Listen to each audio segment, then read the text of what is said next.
Después del fallecimiento del Mencho, este narco, uno de los más importantes en México, tenemos que hablar también de varios casos que estaban relacionados justamente al cártel en el cual se ubicaba a esta persona. Desde hace un montón de años atrás se relacionó a crímenes de creadores de contenido que estaban presuntamente ligados a el Mencho. Y evidentemente también a ese cartel de Jalisco Nueva Generación. Uno de ellos era el del Pirata de Culiacán. Homicidios presuntamente que se ligaron a este cártel y que en algunas ocasiones incluso el Departamento de Justicia de Estados Unidos dijo que este cártel había realizado estos presuntos homicidios de la mano de este líder que era el Mencho. Uno de ellos que hasta ahora no tenía confirmación oficial, pero que los medios de comunicación de México ya hablan un poquito más libremente, era el de Valeria Márquez. Valeria Márquez fue una TikToker y era una influencer en redes sociales que hacía directos prácticamente todos los días, y en uno de sus directos pues básicamente la desvivieron. Un sicario entró, le dispara y en ese instante pues vimos que incluso en el propio directo se ve cómo pierde la vida. Una brutalidad en el 13 de mayo de 2025 pasado, y en esa transmisión en vivo en el municipio de Zapopan pues veíamos cómo la disparaban. Hubo un montón de teorías, evidentemente sus amigas quedaron en entredicho. Fue un caso muy mediático que nosotros hablamos por aquí en multitud de ocasiones, pero evidentemente una de las teorías más fuertes es que el Mencho, bueno, mejor dicho, el cartel de Jalisco Nueva Generación, y uno de los integrantes de este cártel que estaba ligado al Mencho, pues presuntamente habría cometido este hecho. Este era el R. Este fue el principal sospechoso por la muerte de Valeria, y justamente ahora vemos que es una tesis que la Fiscalía de Jalisco negó en su momento, la vinculación de este líder con el feminicidio de Valeria Márquez, pero las tesis de Estados Unidos decían todo lo contrario. Decían que esta muerte de esta chica tenía un dato que relacionaba a Ricardo Ruiz Velasco, mejor conocido como R, y mano derecha del Mencho, como uno de los principales activos de haber terminado con Valeria Márquez en ese TikTok en Zapopan, ¿no? Luego vimos que le salía así. De hecho, el fiscal estatal dijo que iban a tener algunas comunicaciones con el personal de la embajada para ver si tenían informaciones adicionales sobre este hecho, y que no sabían de dónde habían sacado esa información, que ellos no lo podían considerar. Pero a día de hoy es cierto que los medios de comunicación están colocando nuevos artículos y más información acerca de lo que pasó ahí y esta presunta conexión entre el caso de Valeria Márquez. También lo vimos como el del Pirata de Culiacán y otros influencers que supuestamente estaban vinculados a este cártel. Es que muchos de nosotros nos preguntábamos cómo tenían tanta relevancia, por qué este caso era tan mediático y demás, y cuando salió que habrían terminado con el Mencho, yo justo recordaba que su nombre había salido en torno al caso de Valeria Márquez, pero así muy de refilón, ¿no? Por así decirlo. Pero bueno, Estados Unidos es cierto que se encargó, entre otras cosas, de investigar, de cumplir con estos papeles. Y ahí pues vimos esas... o sea, que realmente no resolvían el delito por la muerte de Valeria Márquez, pero sí que exponían una información diciendo que no descartaran absolutamente para nada que el R, la mano derecha del Mencho, estaba involucrado en el crimen de Valeria Márquez. Vamos a ver este vídeo porque habla un poco de todo esto, de estos crímenes de influencers ligados al Mencho. La muerte de El Mencho ha causado decenas de disturbios en todo el país, especialmente en Jalisco, estado que se encuentra en alerta roja por los enfrentamientos que se desataron. Sin embargo, previo al deceso del capo, hay un rastro de cientos de muertes en donde presuntamente estarían incluidas algunas celebridades de internet que perdieron la vida en circunstancias trágicas. Mucho se habla, a voces, sobre las consecuencias que tiene el mostrarse frente a una cámara y lanzar burlas o comentarios sátiros sobre las células criminales, especialmente del cártel Jalisco Nueva Generación. Uno de los casos más Vamos, este chico, el del pirata, creo que hizo una broma y al día siguiente lo desvivieron, o sea, una barbaridad. famosos fue el deceso de un joven llamado el Pirata de Culiacán, quien se hizo de popularidad gracias a las redes sociales por su sentido del humor, así como los señalamientos que lanzaba sobre el presunto poderío que tenía en las calles. El punto de quiebre ocurrió en un video que parecía uno más de su repertorio. El Pirata de Culiacán lanzó un insulto directo hacia Nemesio Ceguera Cervantes, el Mencho, en un video grabado bajo los efectos del alcohol.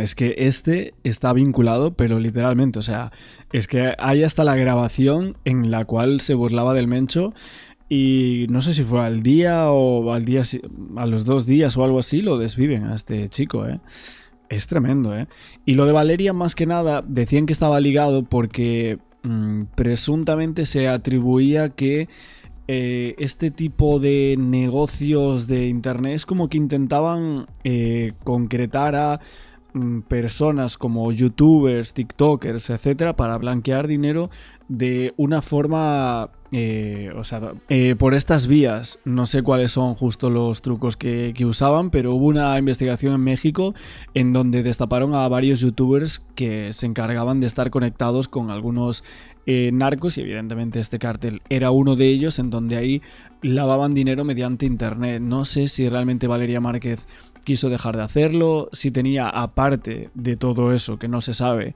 estaba bajo investigación, una presunta relación con este hombre, o había tenido alguna relación sentimental o íntima con alguno de los integrantes del cartel de Jalisco Nueva Generación, y eso hizo que la desvivieran, ¿no? Paul pronunció una frase directa y ofensiva contra el líder del cártel Jalisco Nueva Generación. A mí el Mencho me pela la verga. La noche del 18 de diciembre de 2017, en un bar de Tlaquepaque, la realidad alcanzó a la ficción. El ataque no fue una advertencia, sino una ejecución donde 15 impactos de bala terminaron con la vida de un joven que minutos antes compartía su ubicación en redes sociales, facilitando su propio destino. Este caso no está ligado directamente con el líder de la célula. Es que lo del pirata es tremendo, De hecho, creo que nosotros hicimos varios vídeos sobre esto.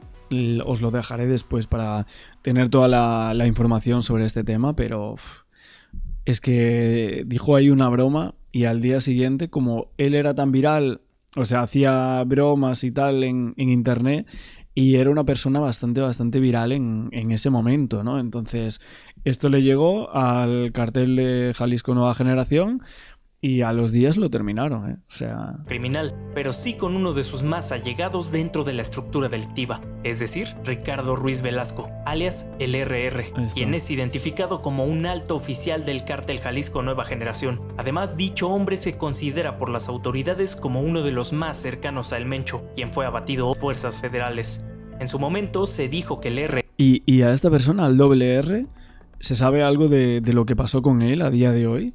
O sea, porque sé que habían capturado a muchísimas personas en México, pero de este hombre creo que no se sacó nada. De hecho, las fotografías que salen aquí, había algunos medios de comunicación que se encargaron de decir de que el R era sospechoso, en este caso, de ser como una persona que había vendido al Mencho, pero bueno, de esto no se sabe, porque luego hay otros medios que dicen quién es el que se va a quedar como líder, ¿no? Ahora que no está el Mencho. ¿Va a ser Ricardo Ruiz Velasco, esta persona que estamos viendo aquí? RR era el principal sospechoso del asesinato de Valeria Márquez. Tras la muerte de la joven, es que dieron a conocer que Ruiz ya ha estado implicado en asesinatos de alto perfil, los cuales han ocurrido desde hace más de una década. Esto incluyendo ataques contra policías, así como la muerte de una modelo venezolana e incluso un funcionario de Jalisco. La modelo mexicana Valeria Márquez fue asesinada durante una transmisión en vivo, mientras estaba en su negocio de belleza y esperaba por un regalo que le sería enviado. Sin embargo, cuando preguntaron por ella, le dispararon directamente, acabando con su de manera inmediata. Marcos Eduardo Castro. Vale, este es otro chico que... A este no sé si lo desvivieron, creo que no. ¿O sí? Puede ser que sí, es que sé que a Marquitos Toys, que fue creo que fue un youtuber bastante reconocido en México, tenía millones y millones de seguidores, si mal no recuerdo.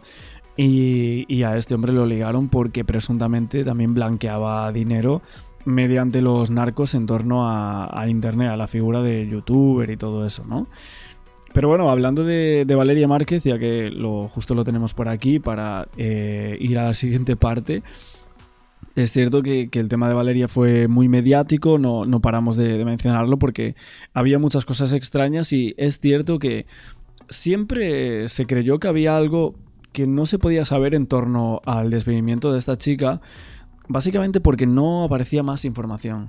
Es como que de repente se dejó de dar información. Decían, es que hay un testigo, hay otro, va a hablar esta persona. Y llegó un momento en el cual de repente no hubo absolutamente nada más de info tras las investigaciones que había por parte de la Fiscalía de Jalisco en torno a esto. Decían que era una persona que había ido con un coche, un sicario, ¿sí? Y que luego supuestamente tenía a alguien esperando. Y que fue todo muy calculado, muy rápido, como si alguien del entorno de Valeria les hubiese dado algún tipo de chivatazo de va a estar aquí hasta ahora, mira, está en este directo, nosotros vamos a decir que tiene un regalo y la vamos a tener hasta el momento en el que llegue el sicario. Y de hecho, bueno, esto se investigó y en algún momento pues hubo un montón de personas en las redes sociales que lo comentaron, ¿no? Belleza y esperaba por un regalo que le sería enviado. Sin embargo, cuando preguntaron es que por el regalo ella, era le de su dispararon amiga, directamente, acabando con su vida de manera inmediata. Marcos Eduardo Castro Cárdenas, mejor conocido como Marquitos Toys, perdió a su hermano Gail Castro el 28 de marzo de 2025, hace casi un año. La muerte de su familiar fue inmediatamente relacionada al crimen organizado, y es que el propio creador de contenido tuvo que cambiarse de zona para resguardar su integridad, encontrando cobijo en Jalisco. Ahí los usuarios señalaron que presuntamente ahora tendría el cobijo del cártel Jalisco Nueva Generación, esto después de que se dejara ver con una gorra en donde tenía las letras NG, con un diseño similar al de la célula. Posteriormente se dijo que le dio like a un comentario en donde se le ensalzaba al capo, lo cual causó cuestionamientos sobre su postura, ya que en el pasado habría mostrado apoyo y respaldo hacia los chapitos. Desde entonces ha mantenido un perfil más discreto, pues también en la casa de sus padres habría sido víctima de vandalismo tras reportes de un domicilio en Sinaloa afectado. Lo cierto es que sigue estando en la mira tanto de las autoridades como de un listado en flyers que circuló y presuntamente pertenecía a una célula criminal. El influencer más controvertido llegó hasta un penal en el Estado de México por haber golpeado a una mujer brute, luego de un incidente en un estacionamiento, pero el creador de contenido también fue relacionado al cártel Jalisco Nueva Generación tiempo atrás. Y es que cerró un importante puente en Guadalajara, el Matute Remus, en donde aseguró que el dinero era la solución para todo. Con risas, así como con sarcasmo, se mostró burlón sobre su posición de poder que su economía le proporcionaba. Lo cierto es que días después apareció una manta de amenazas, las cuales muchos aseguraron estaba dirigida a Márquez, pues en ella hacían un llamado a no burlarse del pueblo. Sin embargo, esto nunca fue confirmado. La lista de celebridades de internet que han estado ligadas al crimen organizado en México es larga. Ostras, yo sinceramente, si fuese creador de contenido en México, me parece a mí que hablaría de otros casos, ¿eh? O sea, ni siquiera me metería a hablar ningún caso de México, ¿eh? Porque como digas algo de esto está relacionado con este narco o con el otro, al día siguiente parece que no... Y aparte es que no se intenta detener por nada de esto, o sea... Si hay algunos casos que están clarísimos, ¿no? Como el de este chico, el del pirata, y bueno, el de Valeria se mencionó. De hecho, el Departamento de Justicia de Estados Unidos le dijo a México investigar por aquí porque nosotros tenemos una información clarísima de que esta gente está involucrada en este hecho. ¿Y qué hicieron la Fiscalía de México? Pues hacer caso omiso. Dijeron... A nosotros no nos llegó esta información, no tenemos ni idea. Cuando desde Estados Unidos estaban diciendo es que esta gente es la que ha terminado con esta chica, que está siendo un caso muy mediático y estáis mirando para otro lado. Y sí, o sea, miraron para otro lado, pero totalmente, ¿eh? Algunos por rumores, otros por alguna relación directa y otros más porque su vida terminó de manera violenta. El impacto del crimen organizado en México sigue siendo preocupante, por lo cual se ha pedido dejar de glorificar los actos de violencia que sus líderes han ejercido durante décadas a víctimas de un país que siguen buscando justicia. Pero ahora cuéntanos, ¿crees que estas historias muestran un problema de seguridad para creadores digitales en México? Te leemos en... No, seguro, pero bueno, obviamente lo de Valeria fue lo que cruzó muchas fronteras, ¿no? Había un montón de gente diciendo, recuerdo que esta chica Valeria me había dicho que sí estaba ligada a lo mejor con la maña a las doñas y demás, y que había mucha gente que la defendía, que bueno, en este caso podemos defenderla igualmente, o sea, la han terminado de la forma más brutal, aunque sí es cierto que ella, pues no entiendo tampoco esa cultura, la cultura que hay en México de algunas carreras, por ejemplo, de algunos artistas que están financiados evidentemente por este tipo de cártel, ¿no? Y de algunos narcos. Se habló muchísimo de, por ejemplo, presuntamente de que Peso Pluma y Kenia Oz, algunos lujos y demás, y el principio de las carreras de estos dos estaban financiados supuestamente por el crimen organizado. Esto se dijo en algunas ocasiones. También lo de Marquitos, que luego fallece. Y por eso mucha gente en México estaba diciendo que exigía que se prohibiese la narcomúsica, los narcoinfluencers, las narcoseries y todo lo relacionado a los narco, ¿no? Porque literalmente en México es todo así. Lo de la narcomúsica a mí me parece una completa locura. Es como...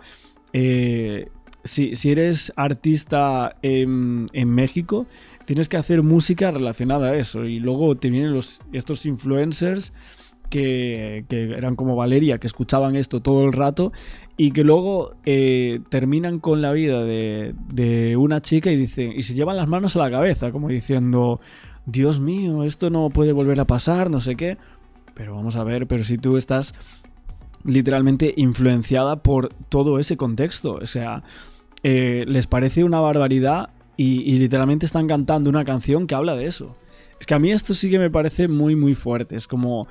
Porque hay canciones que evidentemente a lo mejor tienen un contexto, podemos decir, en esta habla de maleanteo, ¿no? O sea, de ser malo, una pistola, una Glock. Bueno, podemos decir que es un poco ese lenguaje de la calle. Pero luego cuando ya te vas a este tipo de temas de narcomúsica y que justo se influencien tanto todas estas personas... Y se eche las manos a la cabeza cuando ocurre una muerte de alguien cercano, es como, pero bueno, pero si tú estás cantando literalmente eso.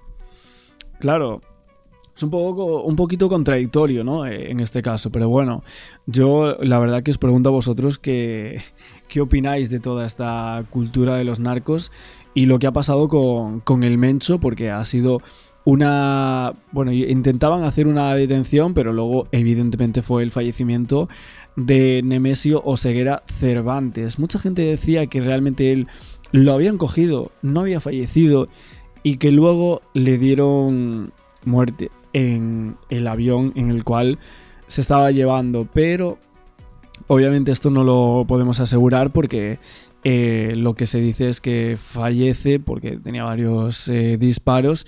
Y había gente que bueno, hablaba de otro tipo de teorías en torno a su muerte. Parece que se están intensificando y hablamos de redes sociales, de influencers, de saber dónde están las personas. Creo que se debe hablar un poquito más también acerca de eso, ¿no? De compartir ubicación, de saber justo dónde estás en todo momento por culpa de las redes sociales. De hecho, bueno, nosotros vivimos algunos episodios de acoso de algún tipo. Y no me gusta mucho tampoco como poner las ubicaciones en algunas redes porque por muy pocas personas que crean que creas que te van a ver o que están viendo los puntos a los que vas, etcétera, al final hay un porcentaje elevado de que haya gente que no esté bien de la cabeza o que se haya obsesionado contigo de una manera pues muy muy fuerte, ¿no? Y eso lleva a estas personas a hacer cosas que no son normales. Entonces, bueno, ahí estamos con eso. Y aparte de un poco de todo esto que estábamos comentando, también en el caso de Valeria Márquez, hubo un momento que algunos medios de comunicación empezaron a hablar del tema de los narcos en conjunción con los influencers. ¿Qué es lo que ocurría aquí? ¿Por qué había como estos paralelismos o informaciones dentro del caso de la influencer mexicana Valeria, para que se hablase de esto, ¿no? Porque hubo una investigación que estaba a cabo de este medio de comunicación del ABC, que más de 60 creadores de contenido como que se había reportado que se estaba utilizando el narcotráfico con estas personas, y presuntamente se pensaba que a Valeria Márquez también la estaban utilizando para este tipo de cosas. Vamos a verlo porque es algo que no comentamos en muchas ocasiones. Y narcotraficantes, te contamos cómo se relacionan para lavar dinero. En mayo, Valeria Márquez, una influencer mexicana de 23 años, fue asesinada a tiros mientras realizaba una transmisión en vivo en redes sociales. El crimen ocurrió en Zapopan, una de las zonas más exclusivas de Guadalajara, en México. Valeria vivía rodeada de lujo, jets privados, cenas en restaurantes Michelin y tenía hasta su propio salón de belleza. Su vínculo sentimental con un presunto integrante del crimen organizado levantó las alarmas, y aunque la fiscalía todavía no ha dado con el autor del crimen, el caso ha destapado una red de lavado de dinero a través de la influencer de México. Bueno, aquí están asegurando que se destapó una red de lavado de dinero. O sea, me parece fuerte lo que están asegurando, porque básicamente esto no salió nunca, y de hecho hubo como unos artículos que yo no había visto nunca y que hablaba de otros influencers que no conocía, de Fedra Gaxiola, Justin Paul, que también presuntamente fueron asesinados por el crimen organizado según estas fuentes, y que utilizaban este mundo digital para reclutar este tipo de integrantes y que se convertían como en plataformas del narco en México. Sorteos ilegales, blanqueos de dinero, y así es como estas personas estaban, como por así decirlo, enganchadas a estos narcos, ¿no? Según la Unidad de Información Financiera, más de 60 creadores de contenido están siendo investigados, y todos coinciden. Son perfiles que crecen rápido pero sin ningún tipo de interacción, es decir, comunidades de seguidores vacías. ¿Por qué? Los narcos compran cuentas, las inflan con bots y luego las monetizan. El método es simple: la inversión en granjas de bots se realiza por canales informales y luego el dinero regresa limpio a través de las grandes plataformas de redes sociales. También... Bueno, esto es un poco lo que están contando. Yo la verdad no tenía ni idea de esto, nunca había escuchado como de esta forma eso, pero sí que llama mucho la atención el cómo se pone en marcha este tipo de investigaciones a raíz de un caso como lo es el de Valeria Márquez, ¿no? Hubo mucha gente que no estaba muy de acuerdo con esta investigación. Decían que no podían llegar a mencionar esto desde medios extranjeros y tal, porque realmente ella no es que... ella estaba contratada en algunos vídeos musicales como modelo, que si los 10 privados, etc. Es como que al final están afirmando que existía una investigación para esto, pero tampoco está confirmado que el caso de Valeria Márquez esté ligado, ¿no? Entonces es como que tenemos ahí un poco de respeto, ¿no? por esta información. Dinero regresa limpio a través de las grandes plataformas de redes sociales. También usan sorteos ilegales para lavar dinero y ganar seguidores, es decir, premios entregados por empresas fantasma que luego desaparecen. De hecho, el salón donde mataron a Valeria sigue cerrado. A veces, según la policía, alguien deja flores, y siempre con la misma palabra: perdón. Bueno, esto en realidad fue una vez que dejaron estas flores, pero bueno, obviamente como este reportaje yo no había visto nunca, la verdad. Y bueno, básicamente decían que las autoridades iban contra distintos influencers que estarían ligados a movimientos financieros bastante turbios, que ni siquiera ya se trataban de marcas o algún tipo de contenido, que había ciertas investigaciones en curso por presunta participación en redes de lavado de activos y vínculos con grupos delictivos. De hecho, fue el propio Javier Ceriani que estuvo hablando con esto, o sea que estaban yendo por los influencers, y sobre todo entre Estados Unidos y México estaban haciendo esto. Vamos a ver qué es lo que decía en este Reels, porque me parece que viene justo al pelo con todo esto, Y ahora van por los influencers, personas que pasaron de no tener seguidores a rifar autos en tan solo unos meses. Y es que todo indica que la unidad de inteligencia financiera ha comenzado a investigarlos. Y la lista es extensa. Se dice que al menos 64 creadores de contenido son señalados por presunta participación en operaciones de lavado de dinero vinculadas al crimen organizado. Muchos de ellos operan en el estado de Sinaloa y estarían relacionados con grupos del NARC. Lo más revelador es el método que emplean. Inflan artificialmente sus redes sociales con seguidores falsos, bots y donaciones ficticias. Oye, me estoy fijando que literalmente están colocando la canción que nosotros usamos por aquí, ¿no? Para el caso de Valeria. En este vídeo, o sea, no la estoy poniendo yo, o sea, la está poniendo aquí el canal de Javier Ceriani, ojo, Les permite obtener ingresos elevados a través de plataformas como YouTube, Facebook, Instagram y TikTok. Posteriormente, parte de ese dinero es canalizado de regreso al crimen organizado para cubrir gastos como la compra de equipos, vehículos y el pago de nóminas. Uno de los casos más conocidos es el de Marcos Castro, alias Marquitos Toys, quien acumuló millones de seguidores en poco tiempo y ha sido visto junto a figuras del NARC. Su nombre también apareció en volantes arrojados desde avionetas en Culiacán, donde se le acusaba de colaborar directamente con ellos. Oye, pero todo esto, ¿vosotros creéis que podría llegar a tener algún tipo de relación con el caso de Valeria? Porque salió aquí todo esto de Marquitos Toys, que dijo que jamás había lavado dinero para nadie, pero hay una investigación en curso de que este influencer con 5,4 millones de seguidores en Insta, 4,29 millones en YouTube y tal, aseguraban que realmente sí que habría tenido algún tipo de contacto y lavado de dinero con este tipo de grupos. Las investigaciones describen como un mecanismo bastante sencillo pero efectivo, con 4 puntos. El crimen los grupos organizados identifican perfiles con potencial o incluso ya consolidados. Podríamos hablar de que Valeria podría estar en el punto de potencial. Utilizan bots, granjas de clics y donaciones ilícitas para inflar ese tipo de alcance. También otro punto es que las plataformas pagan por publicidad basándose en esos indicadores falsos. Y el último es que los influencers como que devuelven un porcentaje de las ganancias a esas células primales.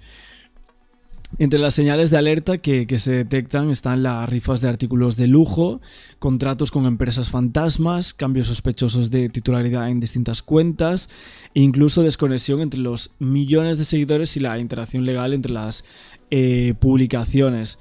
Está en el punto de mira toda esta gente. Creo que hay una fotografía con todos los influencers. Yo no conozco a ninguno, la verdad, no me suenan. Kiko Avalos, Gail Toils, El Chivo, colaboradores cercanos, dicen a esta gente. Mayre Castro también se menciona en estos medios de comunicación. De hecho, dicen: ¿los conoces? Denúncialos. Personas con grandes financieros y colaboradores muy cercanos de la Criza. Vamos por todos y cada uno de ustedes. Esto es lo que salen en lo que está saliendo en los medios de comunicación. Y hay un escándalo bastante grande en México con esto. Pero él no es el único bajo escrutinio. También se investiga a otros influencers como Ana Gastelum, Carlos Lizárraga, Maybe Castro, entre otros. Muchos de ellos han reducido notablemente su presencia en redes sociales desde enero, cuando fueron expuestos públicamente. La investigación también involucra a músicos como Peso Pluma, Junior H y Roberto Tapia. La unidad de inteligencia financiera ha identificado patrones repetitivos, contratos con empresas sin respaldo legal, rifas sin regulación y una brecha evidente entre el número de seguidores que muestran y la interacción real que generan. Bueno, pues aquí hablamos de que ha explotado esta noticia y obviamente también se menciona el caso de Valeria Márquez, o sea, el narcotráfico utilizando presuntamente a influencers para lavar dinero. Obviamente, como hay tanta gente, ahora mismo esto tenía que pasar en algún momento y los influencers que quedarán por salir seguramente, ¿no? Porque la figura de esta gente, lo fuerte que obviamente están los influencers y demás, es como que utilizan esas fachadas para lavar ese dinero ilícito mediante esos sorteos, promociones, viajes, estilos de vida tremendos. Y ahora creen que a Valeria le pudo haber ocurrido algo similar a todo esto, que obviamente ella quisiese dejar todo ese negocio y hubo alguien de algún grupo organizado que no quería dejarla salir de ahí y finalmente terminó con su vida. Veremos qué es lo que más ocurre con todo este tipo de cosas, porque obviamente es muy extraño que haya habido tantos influencers asesinados en muy poco tiempo después de la muerte de Valeria, y antes también personas que estaban en TikTok y que no paramos de ver noticias de gente que es asesinada en vivo. Es tremendo, ¿no? Esto tiene que ser por algo y evidentemente están buscando el porqué, y aquí es donde se infiltra el mundo narco con el mundo digital. Lo que os estamos comentando por aquí, me parece tremendo esto, la verdad. No había escuchado nada, pero sinceramente seguiremos comentando más noticias sobre el caso de Valeria, pero también en relación a qué es lo que está ocurriendo con el tema de los influencers y el lavado de dinero. Traficante, diría yo, un casino, tiendas de ropa, venta de vehículos, todo eso, huevón, son los negocios con los que ellos pueden trabajar de lavado de dinero. Y ahora están los influencers, que habrán influencers que han trabajado en eso. Yo abiertamente lo puedo decir, yo nunca he lavado plata, pero si hay un narcotraficante que esté interesado en mis servicios, yo estoy puesto, huevón, para trabajar, porque aunque yo no lave, me dicen que lavo, entonces para eso lavo y que digan que lavo, porque a mí todavía no me ha llegado la oferta, estoy desesperado porque me llegue. Pero bueno, me imagino que funciona así. ¿Cómo lavan plata con un influencer? Pues, o sea, no sé cómo podría ser. Yo me imagino, supongamos que si un influencer cobra 15 millones por publicidad, a un narco le cobraría 50. Y ya el narco dice, yo le pagué 50 millones a él por esta publicidad, pero en realidad le pagó 15. Y entonces ya él queda con 35 millones de pesos legales. ¿Me entiende? 35 millones que se puede gastar, que puede decir que ¿sí me entiende? O sea, funcionaría así, pues. Creería yo, pues, no es que yo tenga mucha experiencia en el ámbito del streaming, nada que ver. Antes de que empiecen a decir, no, este marica sabe mucho, porque yo sé que van a decir eso. En mi puta vida he hecho una publicidad, entonces yo no puedo trabajar en esa mierda. Pues papi, si yo lo hiciera como lo estoy haciendo, pues. Si yo no hago publicidad, yo no trabajo con marcas, yo solo hago streaming. A menos de que Kik esté lavando plata conmigo, ya es otra vuelta que yo no esté interesado. Usted que sabe que Kik esté... Dios mío, lo descubrí.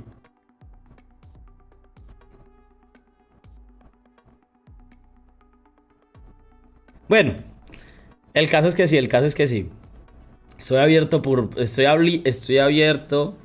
para trabajar, para camellar muy duro, weón. Estoy abierto para trabajar con personas, empresarios de poca durabilidad.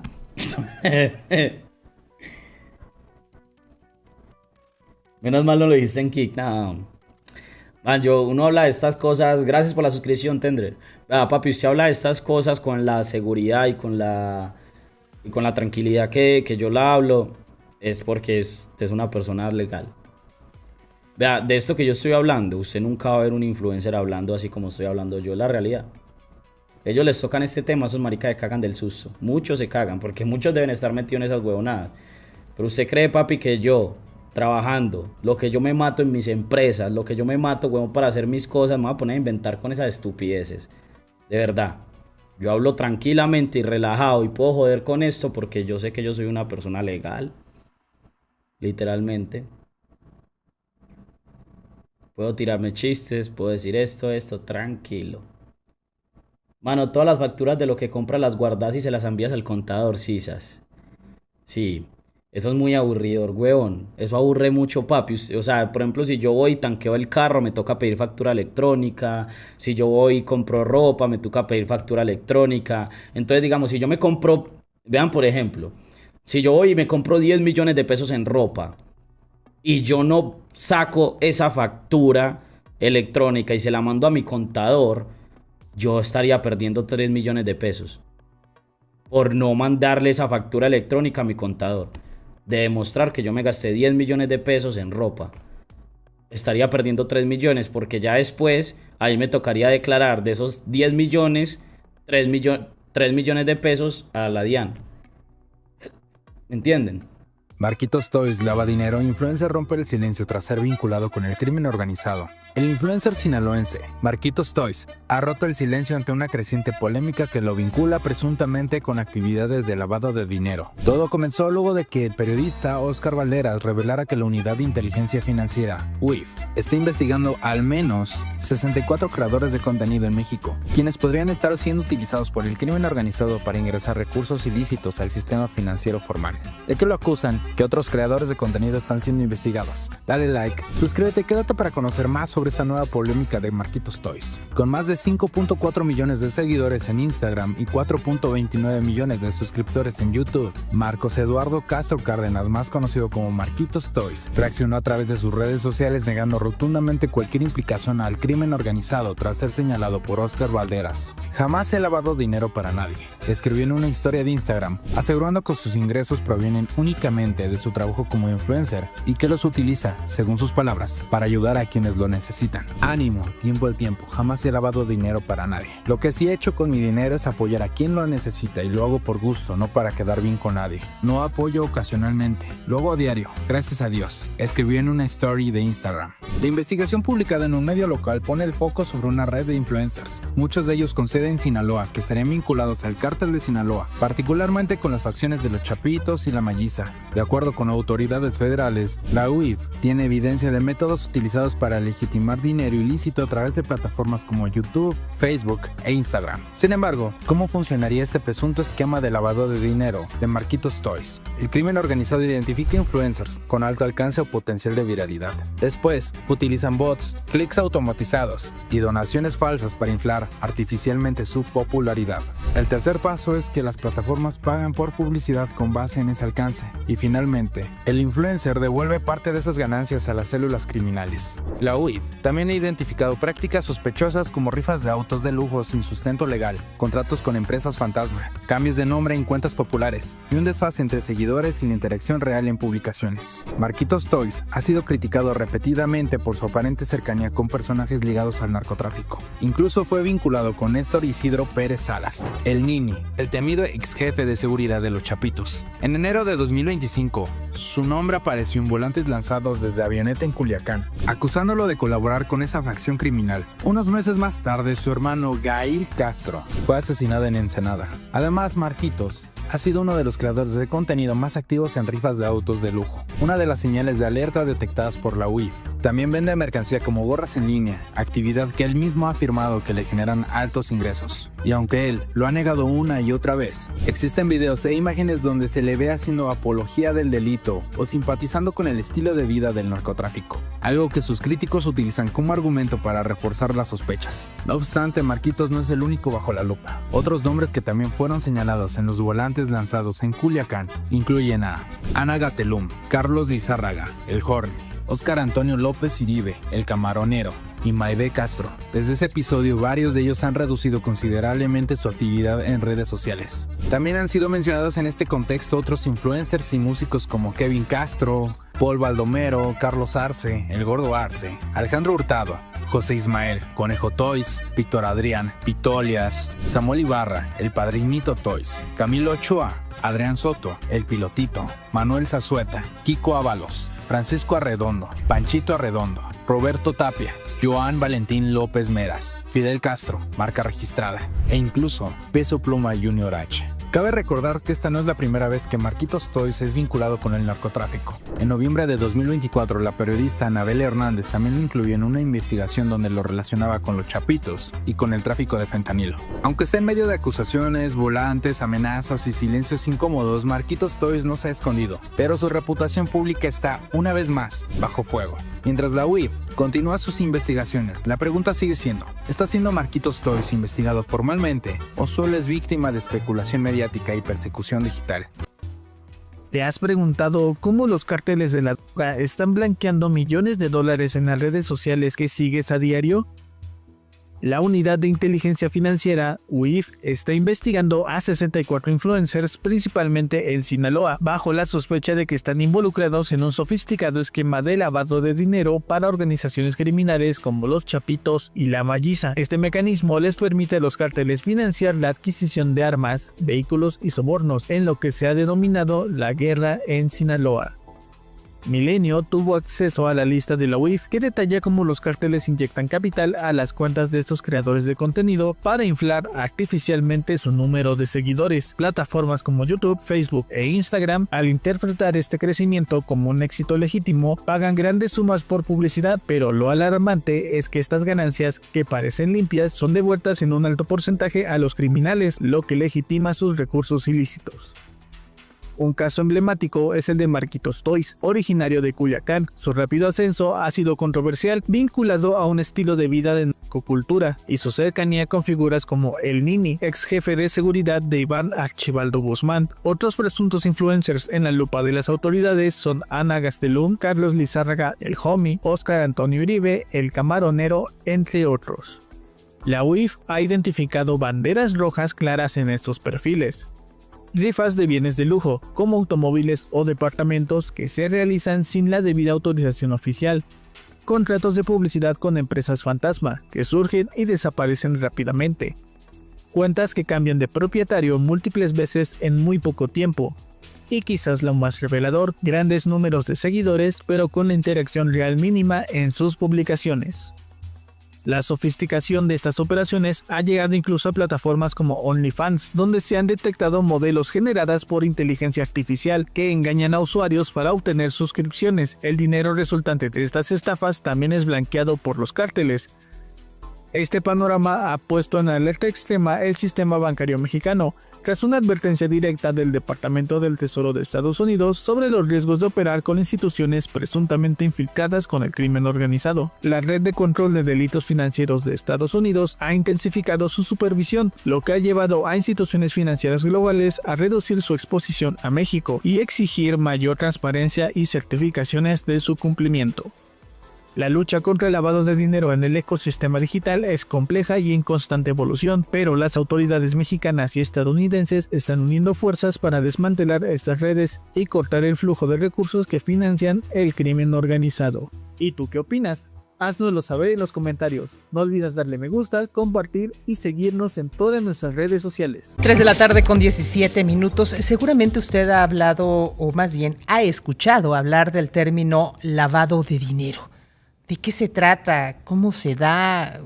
¿Quiénes lo hacen? ¿Es o no delito? Bueno, para hablar acerca del tema le agradezco mucho. Se encuentra vía Zoom Abimael Zavala. Él es integrante del Ilustre y Nacional Colegio de Abogados de México. Abogado, ¿cómo está? Muy buenas tardes. Hola Wendy, muy buenas tardes. Un saludo para ti y todo tu auditorio. Gracias, abogado. Pues primero, lo primero, ¿qué es el lavado de dinero? Mira, Wendy, el lavado de dinero aquí en México está tipificado en el artículo 400 bis del Código Penal Federal y establece que comete este delito aquella persona que administre, custodie o posea recursos cuyo origen sean el producto o el resultado de la comisión de un delito. Es, en términos llanos, es dar la apariencia que los recursos que recibió una empresa o una persona física son de un origen lícito, cuando la realidad es que son el producto o el resultado de la comisión de un delito. Eso es, en términos llanos, el delito de lavado de dinero. Ahora, hemos escuchado que el lavado de dinero pues solamente se da entre los grandes cárteles, entre los grandes capos. ¿Esto es cierto? No es así, Wendy. Mira, México es parte del Grupo de Acción Financiera Internacional, conocido como GAFI, en donde se establecen las políticas que debe seguir cada país miembro para erradicar y prevenir el lavado de dinero. Y ahí se establece, México fue evaluado en el 2017 por este grupo y se hicieron 5 consideraciones importantes. La primera, y que tiene que ver con tu pregunta, es que el lavado de dinero tiene un delito previo, un delito subyacente. Y en México se detectaron 3 delitos subyacentes, que es defraudación fiscal, narcotráfico y el delito de corrupción, o técnicamente llamado como cohecho. Esos 3 delitos son los que hacen nacer al lavado de dinero aquí en México. Pueden ocurrir cualquier otro delito, como te comentaba, tiene que ver con el tema de el recurso o la procedencia que deriva de una actividad ilícita. Recientemente con este gobierno, con la entrada del presidente López Obrador, obviamente a través de la Unidad de Inteligencia Financiera, se han generado muchas investigaciones por este delito y ha crecido el número de acusaciones derivado de las observaciones que hizo el Grupo de Acción Financiera Internacional y que ha puesto en boga, o por llamarlo así, en moda, este delito, pero finalmente las redes que se establecen de delincuencia organizada para generar este delito, pues son en muchas cantidades. El Grupo de Acción Financiera Internacional, cuando evaluó a México, estableció que aproximadamente, porque no se tiene una cifra exacta, se lavan en México 57,000 millones de pesos. Y eso fue una cantidad que determinó cuando hizo la evaluación, que fue en el año de 2017. Actualmente se señalan otras cantidades, no se tiene una cifra precisa, pero se habla que son 5 o 6 veces más de estos 57,000 millones de pesos que se lavan en México. ¿Y este dinero precisamente, abogado, queda aquí en nuestro país o sale para los llamados paraísos fiscales? Mira, puede quedarse aquí en México o puede irse a los paraísos fiscales, eso depende de la delincuencia organizada, de qué cártel se trate o de qué persona lo esté realizando, pero normalmente se utilizan prestanombres aquí en México, personas que ni siquiera son los beneficiarios finales. Por eso se ha puesto mucho énfasis en la constitución de empresas. Tú, si quieres constituir una empresa, el notario tiene que dar un informe a la Unidad de Inteligencia Financiera a través del Servicio de Administración Tributaria de quiénes son las personas físicas que están constituyendo esa empresa, ver sus antecedentes. Cuando quieres aperturar la cuenta bancaria de esa empresa, te hacen todo un checklist por parte de las instituciones de crédito para evitar precisamente ese producto o ese lavado de dinero que ha crecido mucho en México. Realmente México está considerado dentro de los países, por llamarlo así, líderes en el tema del delito de lavado de dinero. Entonces, por eso la Unidad de Inteligencia Financiera ha hecho mucho énfasis en combatir este delito. Sí hay que tener cuidado porque también trae una vertiente ahí política, que es la que me preocupa a mí, porque finalmente se puede utilizar a la Unidad de Inteligencia Financiera como el brazo fuerte para perseguir a tus adversarios políticos, que realmente eso no sería el fin. Yo creo que si hay indicios suficientes de que una persona físico-moral está lavando dinero, independientemente del color del partido, pues yo creo que sí, el gobierno tiene la obligación de perseguirlo. Ahora que habla precisamente de la UIF,